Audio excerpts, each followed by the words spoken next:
સમાચારમાં આગળ વાત કરીએ સુરેન્દ્રનગરની તો સુરેન્દ્રનગરના સ્થાનિક લોકો દ્વારા એસપી કચેરીએ રજૂઆત કરવામાં આવી હતી.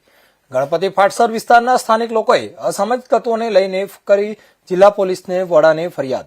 ગણપતિ ફાટસર વિસ્તારમાં અસામાજિક અને આવારા તત્વો સામે કાર્યવાહી કરવા માંગ કરાઈ હતી, જેમાં ગણપતિ ફાટસર વિસ્તારમાં મહિલાઓની અને દીકરીઓની છેડતી કરતા હોવાના સ્થાનિક લોકોના ગંભીર આક્ષેપો હતા. ગણપતિનું સુપ્રસિદ્ધ મંદિર આવેલ છે, ત્યાં દર મંગળવારે આવતા દર્શનાર્થીઓ અને મહિલાઓની આવારા તત્વો હેરાન કરતા હોવાનો આક્ષેપ કરાયો હતો. સ્થાનિક લોકોએ જિલ્લા પોલીસ વડાને રાત્રિ દરમિયાન આ વિસ્તારમાં પોલીસ પોઈન્ટ તેમજ પોલીસ પેટ્રોલિંગ કરવામાં આવે તેવી ઉગ્ર રજૂઆત કરવામાં આવી હતી.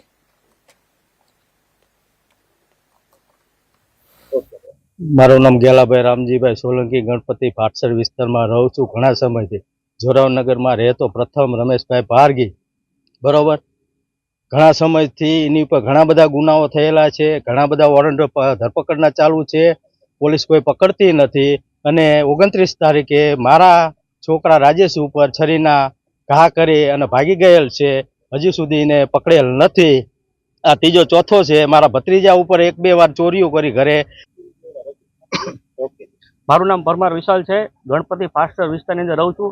આ વિસ્તારની અંદર ઘણા બધા સમયથી છેલ્લા એકાદ વર્ષની અંદર ક્રાઇમનો જે આંકડો છે એ વધતો જાય છે.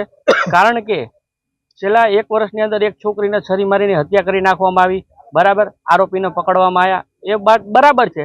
પણ કોઈ મા બાપના દીકરા દીકરી જે મૃત્યુ પામે અને પોતાનો સંસાર મૂકીને અને જે ઈશ્વરના લોક ચાલ્યા જાય છે, પણ એ કુટુંબ ઉપર આવી પડતી આફતો અને એ જે સહન કરવાની જે શક્તિ આપણે આશ્વાસન આપીએ છીએ, ત્યારે આ લોકોનું આખું પરિવાર રજડી પડે છે. ત્યારે આવી પ્રવૃત્તિઓ ના થાય, કોઈક છરીયું મારે.